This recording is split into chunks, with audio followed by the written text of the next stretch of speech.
Hi, welcome to the Shelly Studio, and today, guess what I'm working on? But you can't tell by that huge pile of color. If you've been watching me, you probably guessed. My 100-day project. I think I'm going to call it 100 Days of Color. I'm going to start that hashtag, I think, to 100 Days of Color. I'm still in the yellow. I'm in my yellow period. And, yeah, I'm just adding some Aztec gold there, and can't even remember. I put all away my yellows. I've moved on to orange, so they're all put away. But I'll put a list. I took that picture. You can do a screenshot of the front, and I'll put a list down below so you can see the colors I used. Yeah. Yellow is pretty bright. And some of them, I think, tended towards the orange. And that one right there is Indian yellow. It looks pretty orange. But it is in the yellow category. I talked about that in my last video about the origin of Indian yellow or the possible orange. Possible origination of where that came from. And that one is Naples yellow. I like the Naples yellow, the modern day Naples yellow. It's just like a warm, creamy sort of color. So I think I get a little carried away putting that on. I did do it with my fingers. Most of these are hues, where they're not the actual pigments anymore. So they're hopefully not dangerous. But yeah, use your own judgment when painting and painting with your fingers. Just putting that out there. But talking about Naples yellow, I read about them the other day, and it was loved for its color, Naples yellow, but it was not a very stable pigment originally. They liked it because it was opaque and it was a nice tint, but the drawbacks was it was liable to change to black by damp air if it wasn't glazed correctly, so you'd have to cover it to protect it, which you're supposed to do that with paintings anyways, is give it a varnish coat. You also couldn't use iron or steel implements because that would cause it to turn black. And I think there was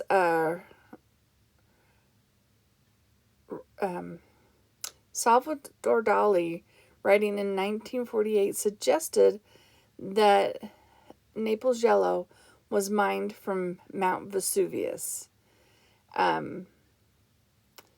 And in fact, lead ammonite is one of the oldest synthetic pigments. The ancient Egyptians manufactured it in a process that required a good deal of skill and specialized knowledge. So another more practical reason for Naples yellow's popularity was that, with the exception of yellow iron ochres, which were dull and brownish, there was no yellow pigments that were really reliable until the 20th century. And Naples yellow was one of the best of a bad bunch. And in fact, it remained indispensable for many artists. And in 1904, Paul Cézanne, upon seeing a fellow artist's palette bereft of this pigment, was thunderstruck. "You paint with just these?" he cried. "Where's your Naples yellow?" So you got to have your Naples yellow. you're lacking in some ways. Let's see. I was trying to think if there was any other yellows I wanted to tell you about. You might just have to read the books, you know. Oh, there's gamboge. I've heard that, like, that word used in combination with other colors, but not on its own. But gamboge is the solidified sap of the Garnica tree, principally from Cambodia, or Cambodia, as it was once known, which is how gamboge got its name. Interesting. Yeah, had no idea. Oh, it says that gouges are cut into the trunks of adult Garnica trees, and hollow lengths of bamboo were used to catch the sap as it trickled out. It takes over a year for the bamboo to fill up and the sap to harden. Learn new things every day. Oh, and yeah, I was collaging that mark on there and didn't realize that the ink I had used was not 100%, what's the word? Waterproof? It was, it's a Chinese ink, but it was done onto like a rice paper type paper, so maybe it's a combination. Anyways, I just peeled it off and put a new one down and just was careful not to rub it so hard with my finger. I was trying to make the white part disappear as much as possible. And when you're using anything other than, you know, gift tissue paper, or napkin, you're gonna see some of it. So that's what I was doing there. And this little stencil mask that I have there, that is from PM Artist Studios. It's part of a larger stencil. I think it's called the Rune stencil.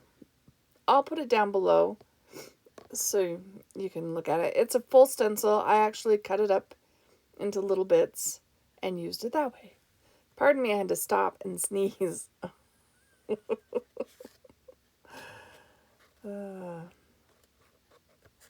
Yeah, I think I'm over it now. Still in the yellows. This is another mask from PM Artist Studio. I cannot even think of the name, but it has something to do with leaves. And I'm so bad. I shouldn't be doing voiceovers at midnight because I'd be more alert and more prepared. But I wanted the spiral shape, so I just used it. And again, I'll link it down below. If I find it before I upload the video, maybe I'll put a little note down here so you can see the name of the stencil. Yeah. Anyway. So, yeah, these are day 17, 18, 19, and 20. So that finishes my yellow. I have incorporated a little bit of orange.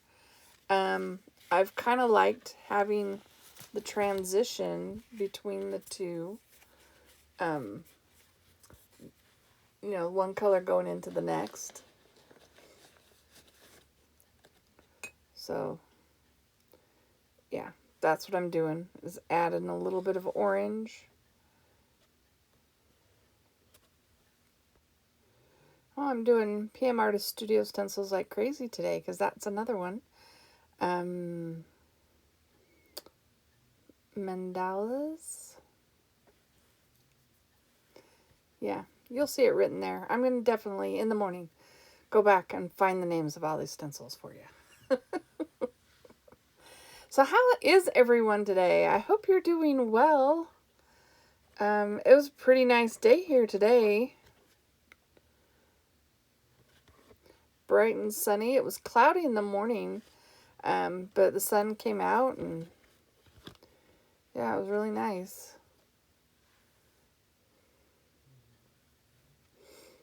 So I'm emphasizing the spirals. I didn't feel like it showed up enough. Plus, I think I do a little bit on that mandala circle too, that I did in gold. I just add to the edges just to give it more presence. You know, I feel like, and they probably should, like if you've been following me in this process, you know I mentioned, or might remember me mentioning, that I don't know abstract. I'm not an abstract artist, really.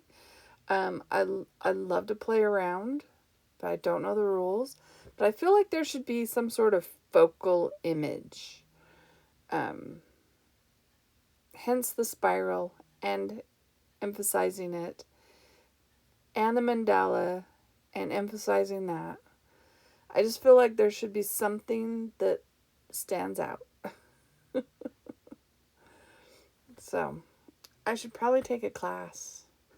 I don't know. I'd probably fail because I like to play. I was listening to something earlier. I don't know if it was today or yesterday. And it was just a short little thing on Instagram Reels. And I should have shared it to somebody. I didn't know who to share it with. But they were talking about creative people and how some people don't think they're creative and other people, you know, you consider them creative. And it's not just in art. It's like in writing and in music, and you know, they just have this talent. Well, they've done studies, and I'm sorry I can't reference anywhere, because I heard it from this guy and I've not followed up and done any research of my own. But they've done studies, and they found it's not that their IQ is different, or they're more, you know, their DNA has this creativity gene. That's not it. It's the ability for them to get into this space where they want to play, just to play and experiment. Even writers, even musicians and people who write music, it's the ability to get into that state of wanting to play is what makes them more creative, because they can get there and create. Well, I don't know that makes me more creative, but I love to play. Just to experiment, to see what happens. I mean, I do like to have a finished piece, I must admit. But, yeah. I love to play. So here are my orange. You can see that collection is much smaller than the previous collection of yellow.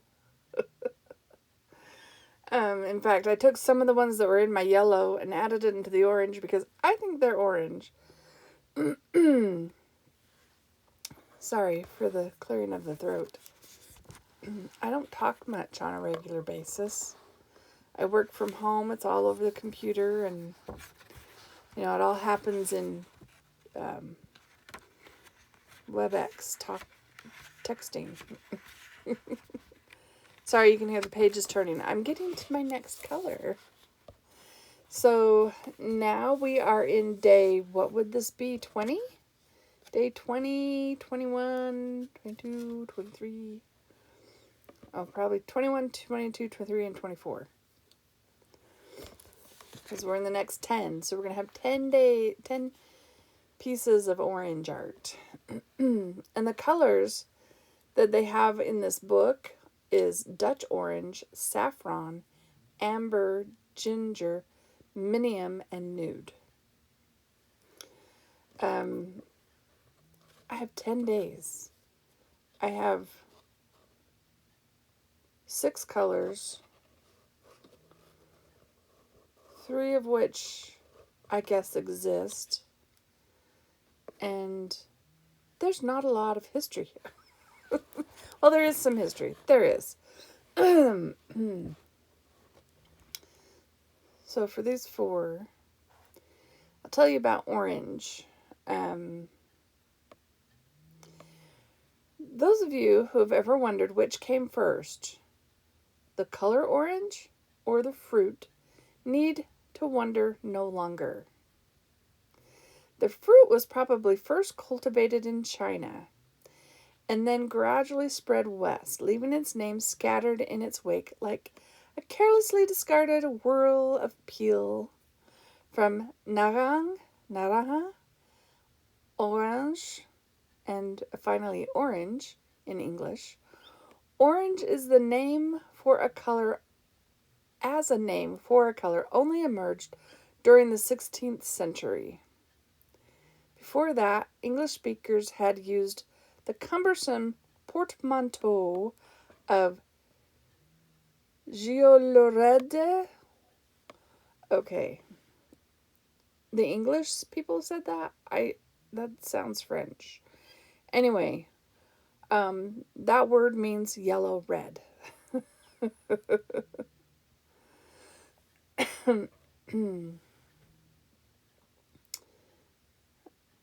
Anyway, that's all you need to know about orange. No, I'm just kidding. It talks about how orange, it was either, a lot of it was either classified into the red or into the yellow or even down into the browns because, if it gets grungy, it turns brown. So not a lot to say about orange. Now Dutch orange, it really is talks more about the House of Orange from the Dutch William the Silent.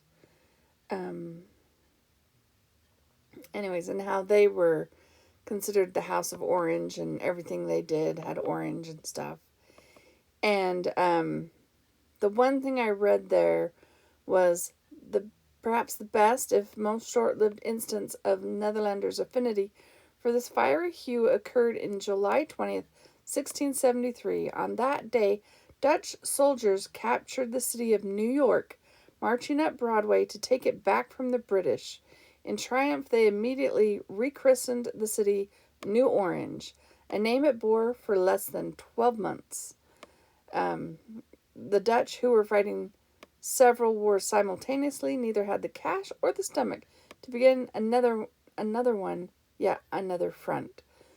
So a treaty was signed, ceding the city and its name to the British. The New York flag, unlike that of the Netherlands, still bears an orange stripe. So if you look, and I think it's the city flag. I looked it up and I saw a flag and it has an orange stripe on one side. I just thought that was kind of interesting. So there we get the story of Dutch orange. And on to the next, I guess. Are you liking the colors? Are you liking the stories? Nothing weird and crazy, this particular one.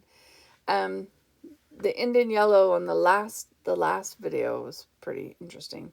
But if you are liking these videos, please leave me a thumbs up. Leave me a comment, or if you have a question about anything, love to hear your questions. I appreciate everybody who's been watching these videos, and if you make it to the end, let me know you watched the whole thing. And what's your favorite color?